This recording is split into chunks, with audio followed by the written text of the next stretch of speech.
Santas Felicidade Perpétua, que juntamente com Sátoro, Saturnino e Revocato foram martirizadas na África durante os anos da perseguição religiosa desencadeada pelo imperador Setímio Severo. A paixão das Santas Felicidade e Perpétua constitui um dos mais valiosos e antigos tesouros de toda a história da hagiografia. Eu me chamo João Pereira Júnior e seja muito bem-vindo ao canal JP Júnior, um canal católico onde conta a história de vida dos santos, eventos e notícias de nossa santa e amada Igreja Católica. Por isso já peço a você que deixe seu like, inscreva-se no canal e ative o sininho das notificações para receber as notificações dos próximos vídeos.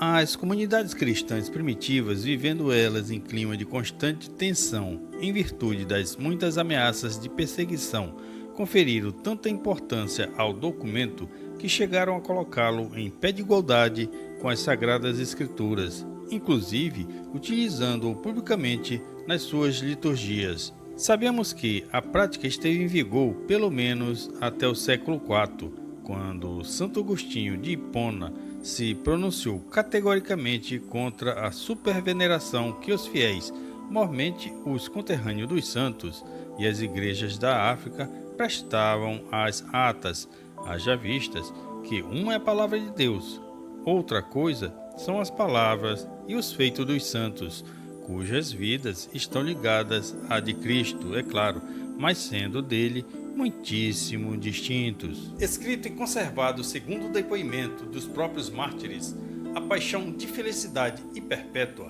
é um testamento extremamente sensível e comovente, que desperta facilmente o interesse e perturba o coração até dos leitores mais empedernidos.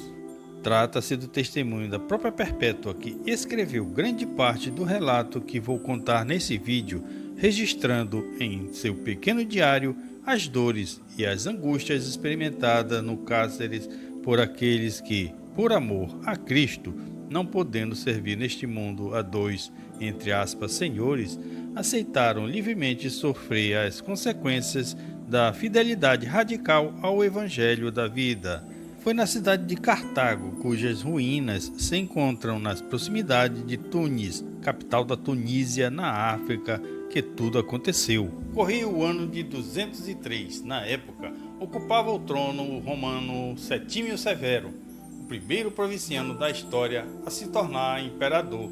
Ele havia decretado a prisão e o julgamento de inúmeros cristãos, acusados nos casos de São Pedro e São Paulo, a provocar tumultos nas cidades. Muitos cristãos acabavam sendo condenados à morte, enquanto muitos outros, submetidos às torturas físicas e psicológicas, às humilhações e aos ultrajes, acabavam se rendendo e abjuravam da fé, ajoelhando-se diante do imperador e de seus representantes e derramavam incenso aos ídolos.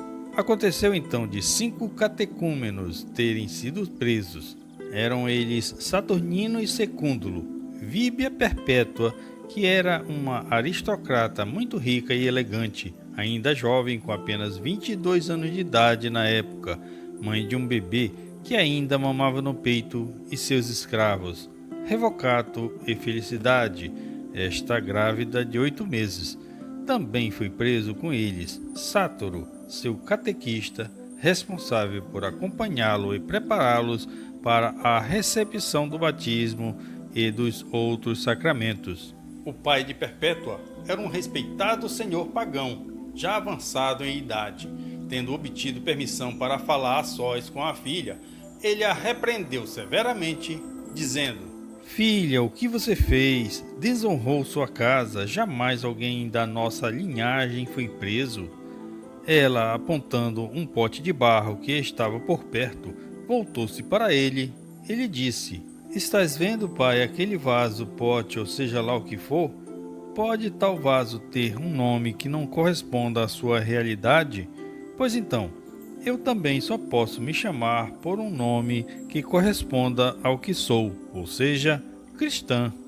Ao ouvir essas palavras, como que ignorando que a sua própria esposa e um de seus outros filhos, que também professavam a mesma fé de Perpétua, o idoso saltou sobre a própria filha, sacudindo-a com força e agarrando-a como se quisesse lhe arrancar os olhos. Ela resistiu ao pai, que voltou para casa desiludido.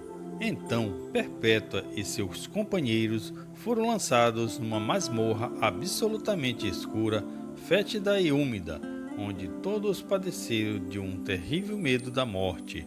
2 diáconos, chamados Tércio e Pompônio, jantaram algumas moedas e subornaram soldados, a fim de que eles colocassem o grupo numa cela em melhores condições. Ali, Perpétua foi uma vez mais visitada pelos familiares, que obtiveram a permissão de deixar com ela seu filho pequeno, que desfalecia de fome, isto pelo menos até que fosse julgada e que fosse promulgada sua sentença de morte. Obtida a licença para o bebê ficar comigo na prisão, registrou Perpétua em seu diário, e livre da angústia e da ansiedade que sentia por causa dele, imediatamente recobrei a saúde, de modo que a prisão inesperadamente tornou-se para mim um palácio, preferindo estar aí a estar em outro qualquer lugar. Na noite daquele mesmo dia, quando os catecúmenos foram batizados, enquanto todos dormiam, Perpétua teve uma visão, como ela mesma nos conta. Viu uma escada de ouro tão comprida que alcançava o céu, mas era tão estreita que apenas uma pessoa por vez podia subi-la. À sua direita e à sua esquerda haviam armas de todo tipo. Eram espadas, lanças, ganchos, adagas, tudo isso de tal modo disposto que, se a pessoa subisse desaprumada ou tentasse olhar para outra direção que não fosse o alto, acabaria se ferindo ou ficaria com o corpo preso às armas. Ao pé da escada, um dragão medonho e enorme amedrontava quem quisesse subir. Nesse ponto, o primeiro a desafiar o dragão foi Sátaro, que alcançou o topo da escada e disse: "Não temam esse dragão, subam com confiança a fim de estarem comigo." Tomada de coragem ao ver Sátaro, me aproximei.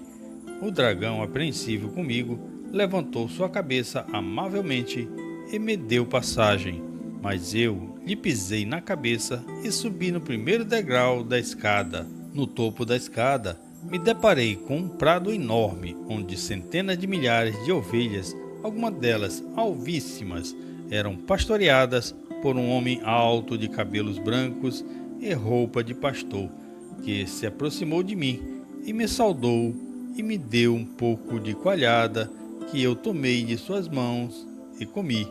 Todos ao meu redor disseram amém, e eu despertei. Compreendi assim que deveríamos sofrer o martírio e daí por diante não ter mais esperança neste mundo. Enquanto aguardava pelo julgamento, Secúndulo acabou falecendo no cárcere, consolado pelos irmãos na fé, mas nem por isso menos mártires que seus companheiros de cela. Dias depois, Perpétua e os demais foram convocados pelo presidente Hilariano e submetidos a um interrogatório público, o que atraiu uma grande multidão. Depois de ouvir cada um se recusar a abjurar o cristianismo, o presidente ordenou que Sátaro, Saturnino e Revocato fossem açoitados e que Perpétua e Felicidade fossem esmurradas no rosto.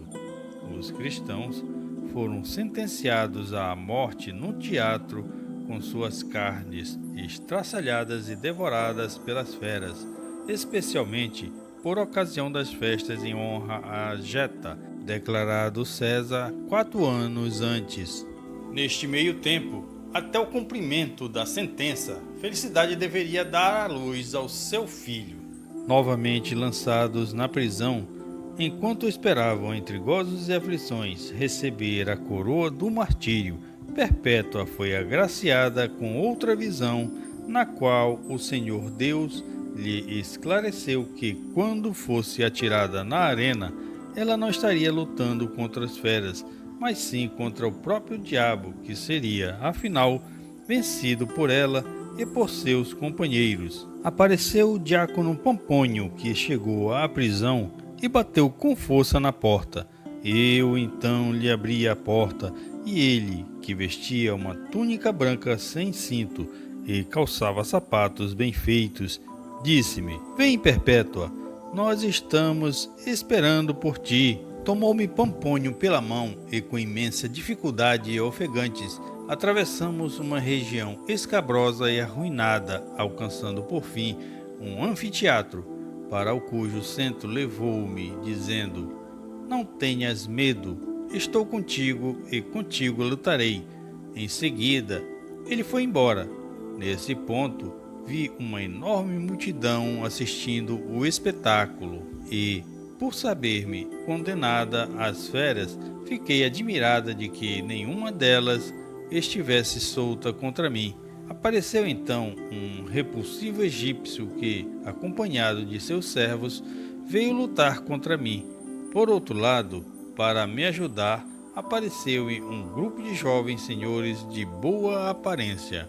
Fui despida, transformei-me em homem e meus servos untaram-me com óleo para o combate. Via então, à minha frente, o egípcio rolando na poeira. Aí avançou um homem tão alto que ultrapassava a altura do anfiteatro. Vestia ele uma túnica cor de púrpura, sem cinto e com 2 galões, um de cada lado, descendo até a metade do tórax. Calçava estranhos sapatos de couro e de prata. Trazia, enfim, uma vara como os de 2 instrutores e um ramo verde de maçãs douradas. Tendo pedido silêncio, ele disse: Se este egípcio vencê-la, ele a matará com a espada. Se ela o vencer, ela receberá esta penca de maçãs. Dito isto, retirou-se.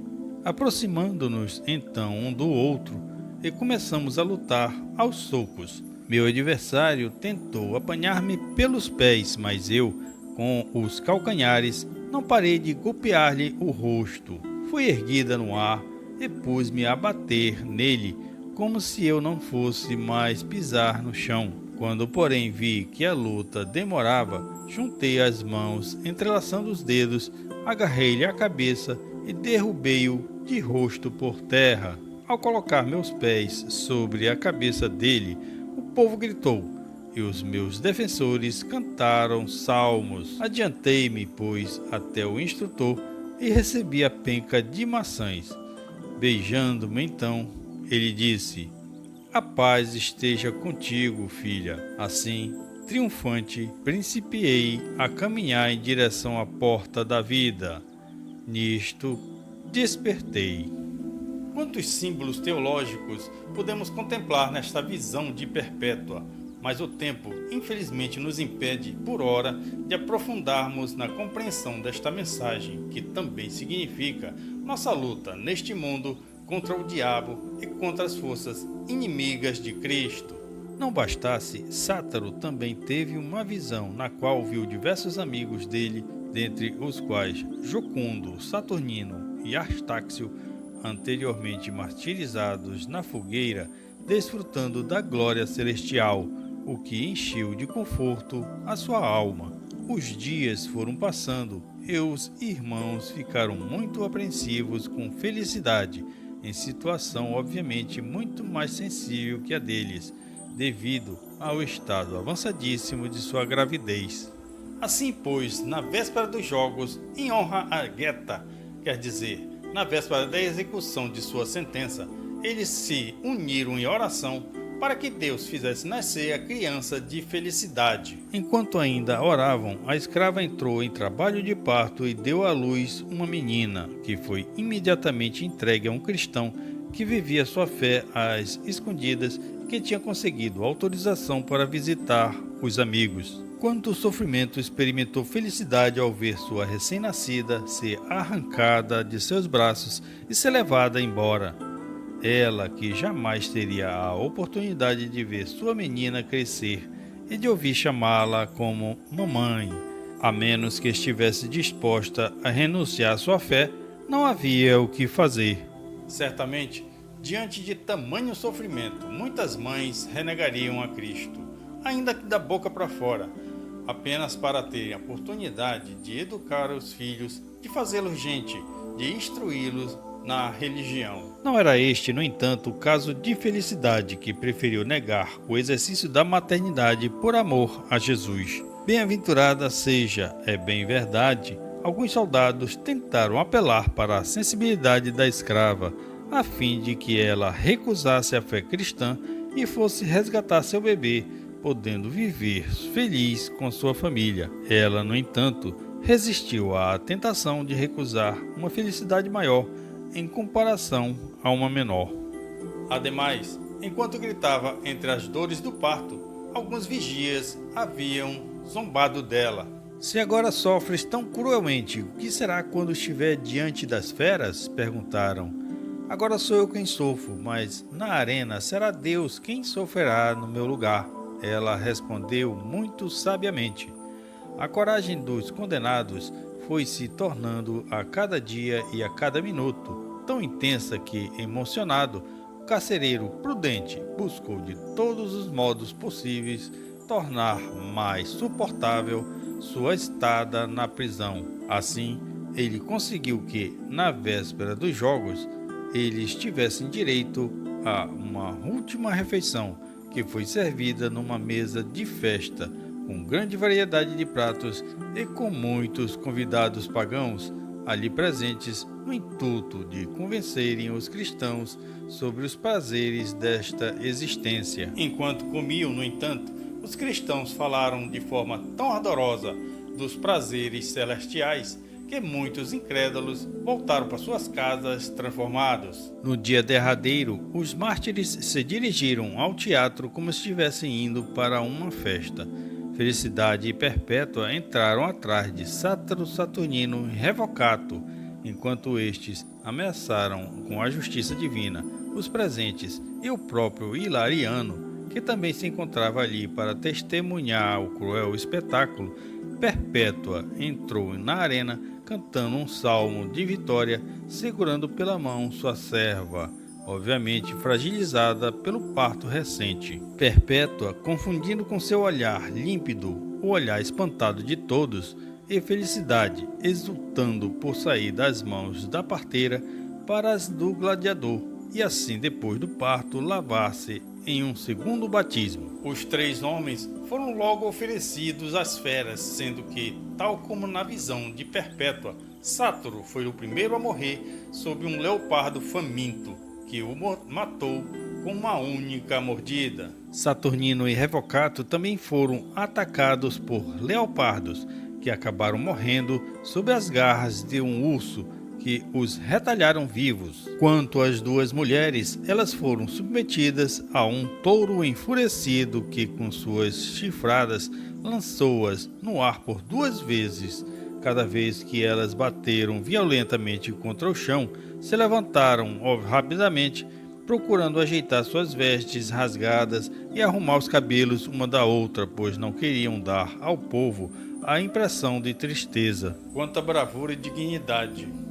Vendo-as tão dignamente aprumadas, o povo gritou para que suas mortes fossem breves, pois não mereciam morrer lentamente. Os soldados então as levaram por um tempo para o lado da porta que era chamada Sanavivária, onde Perpétua, que, como tendo acabado de sair de um êxtase místico, perguntou quando ela e a amiga seriam oferecidas ao touro. Felicidade então lhe colocou a par do que havia acontecido, mas ela só acreditou quando viu suas próprias vestes rasgadas e em seu próprio corpo as marcas das chifradas. Depois de poderem respirar por algum tempo, os gladiadores levaram Felicidade Perpétua novamente para o centro da arena.